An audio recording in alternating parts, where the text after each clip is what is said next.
On the morning of April 18, 2007, residents of the quiet village of Mapalad in Santa Rosa Town, Nueva Ecija, woke up to an alarming sight.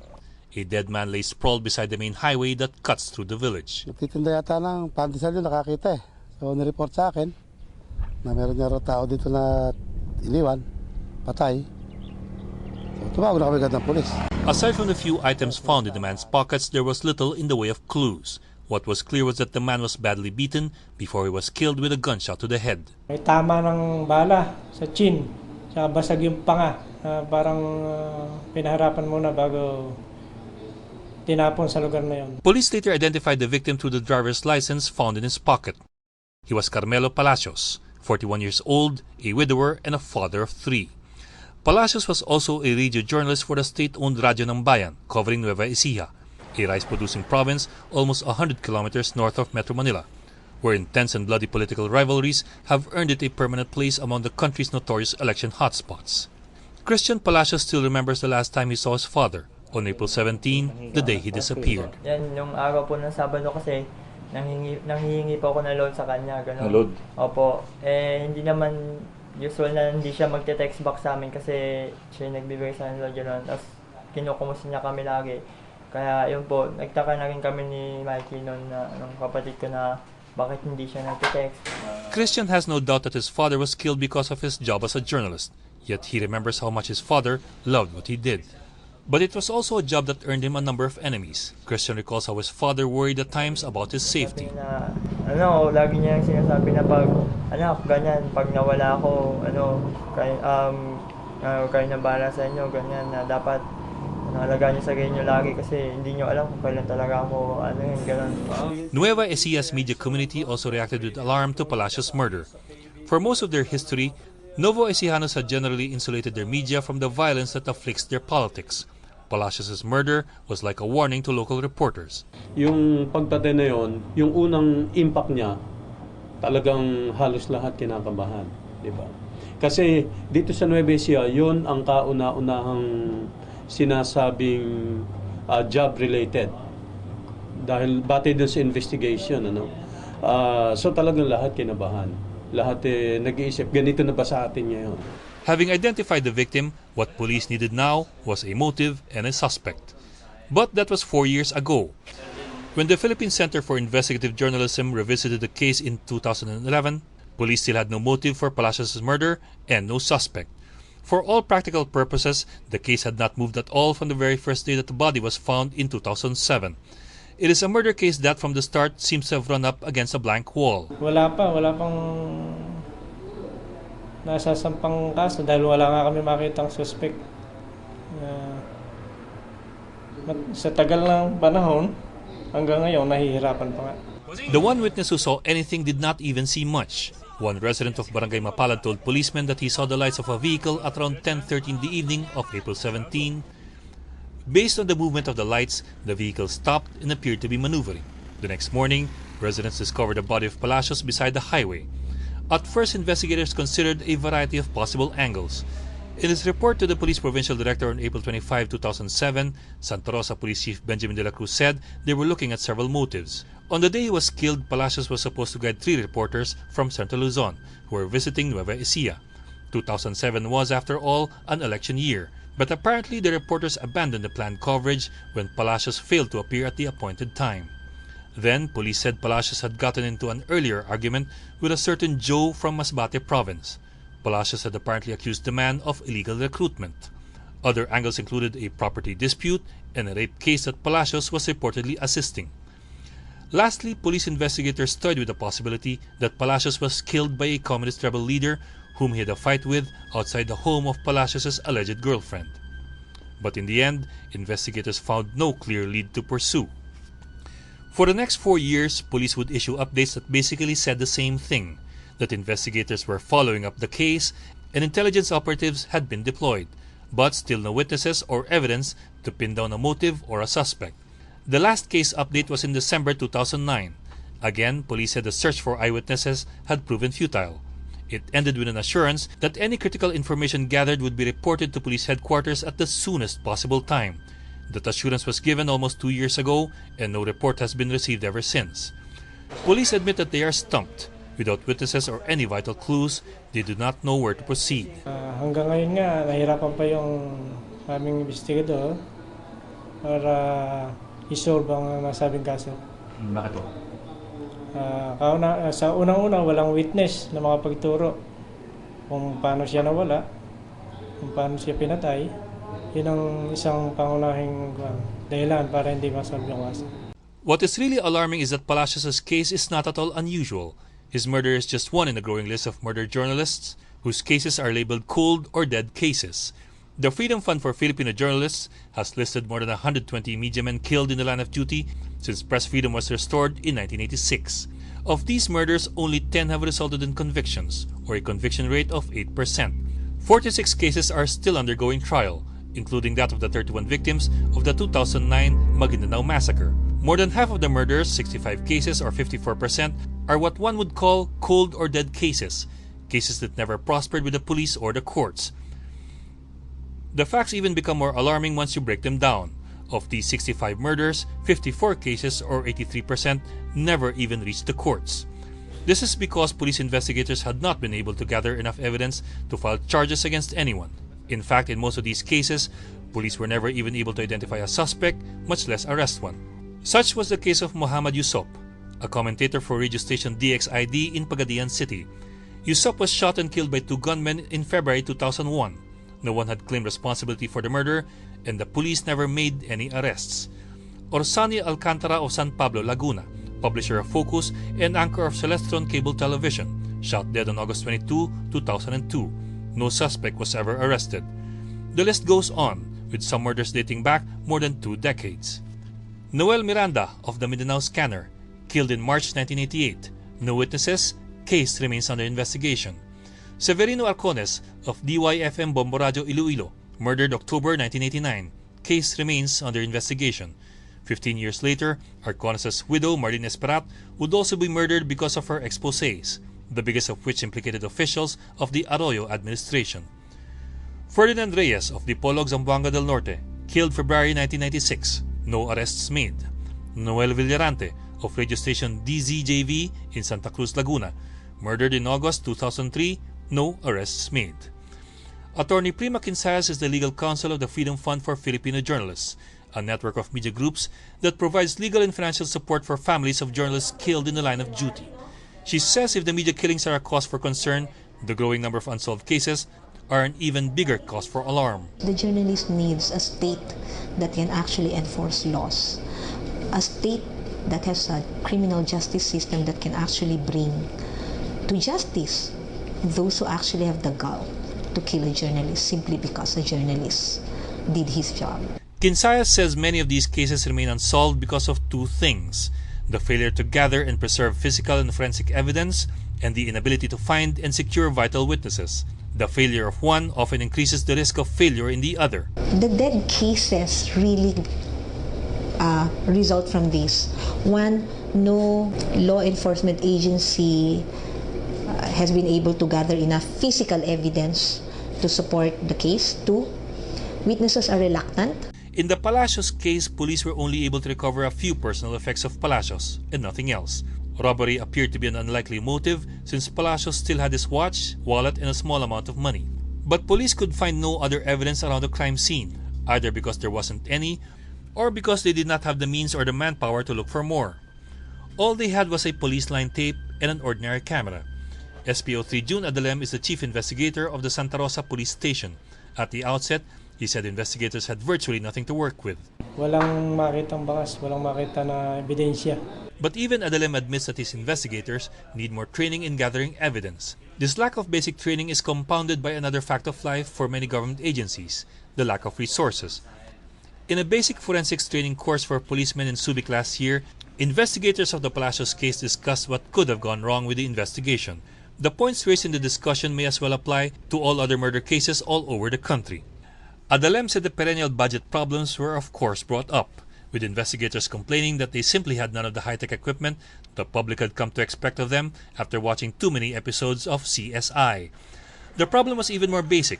Investigators did not have enough transportation fare to revisit the crime scene repeatedly or conduct interviews in nearby town. Kasi hindi ka lang naman dito sa bayan na mag-concentrate. sa adjacent municipality, kailangan meron ka rin puntahin dyan, interviewin. We have a law enforcement agency that needs a lot of support in terms of training the people who do investigation so that they get all the evidence we need. Right now, if you look at all our cases, we rely so much on testimonial evidence. We rely little on physical or object evidence, forensic evidence for that matter. You know, all those CSI that we watch on TV, they really don't apply here in the Philippines, di ba? So that's one. So when you say we depend on testimonial evidence, we depend on people. And when you speak of people, they are, you know, vulnerable. Especially when an accused is well off or has connections. But Adalem said investigators pointed to another big issue during the discussions. In small cities and towns where most of these murders take place, police investigators handle everything from the most gruesome murders to petty traffic accidents. It is a far cry from the more modern images projected in television crime shows, where a team of investigators lives, sleeps, eats and breathes the case until it is solved. In Santa Rosa, for example, there are only 4 police investigators for a population of 59,000 people living in 33 far-flung barangays. Given these simple statistics, Adalem says it is impossible to focus on just one case. Sa isang investigador, pag ginawakan yung ganito, kailangan yun lang ang hawak. Kasi sa istasyon ganito, maliit eh. Halos ilan lang kami, 3-4 na investigador. Lahat ng kaso, puro sa amin din ang tambak. Traffic accident lang, hahawakan mo pa siya. Yung mga away barangay, dadaan lahat sa'yo. Kanya kuminsan, hindi mo masundan yung mga kasong ganito. We could do with a lot of help in terms of training them more. It doesn't even have to be abroad. Diba? I mean, we have good people here in the Philippines, but the government is simply not allotting enough budget. Equipment, baril, those gadgets that you need when you're conducting, let's say, scene of the crime operations. We are so inadequate in that. But you'd be amazed that for instance, the NBI or the SOCO, amazed how they're still able to do it with what little they have. But the lack of evidence or witnesses is not the only reason why cases remain unsolved. In other cases of media murders, police investigators name suspects who appear beyond the reach of the law. George and Maricel Vigo of Kidapawan, North Cotabato were block timers of Cotabato's radio station DXND and publishers of the newspaper Headliner. Both were gunned down by 3 motorcycle-riding assassins on June 19, 2006. The Philippine National Police created a special task force to go after the killers. 2 days after the murders, police investigators declared that the 2 were killed by communist rebels, a move that raised a few eyebrows. Several media groups pointed out that the Vigos had repeatedly expressed concern that they were being targeted by government security forces because they were perceived to be sympathetic to the political left. And in November 2004, a gunman shot dead Mindanews photo editor Jean Boyd Lumawag in Jolo, Sulu province. The army immediately said that the gunman was a member of the Abu Sayyaf bandit group. However, at least one senior police official was quoted as saying that the corruption story that Lumawag and his colleague were working on may have been the motive for the murder. But even if the police should be able to arrest the killers, some police officials appear unable or unwilling to do so. On August 4, 2008, 2 gunmen shot and killed DXMD radio anchor Dennis Cuesta of General Santos City. That same year, a Philippine court issued an arrest warrant against a General Santos City police officer for Cuesta's murder, Police Inspector Redempto Acharon. Yet 3 years later, the local police claim that they have not been able to find and arrest their rogue colleague, despite persistent sightings of Acharon in the city. Acharon also happens to be the first cousin of General Santos City's former mayor and incumbent congressman Pedro Acharon. So while investigators have identified the alleged mastermind in the murder, the case has not moved forward because the suspect has not been arrested or arraigned in court. Cuesta's murder case is now one of 4 media murder cases that have been archived by the courts because of lack of progress in the case. If you don't get the accused, the trial court never acquires jurisdiction over the person of the accused. If you don't have him, you cannot arraign him. If you cannot arraign him and he cannot plead guilty or not guilty, the criminal case ends there. It's left hanging.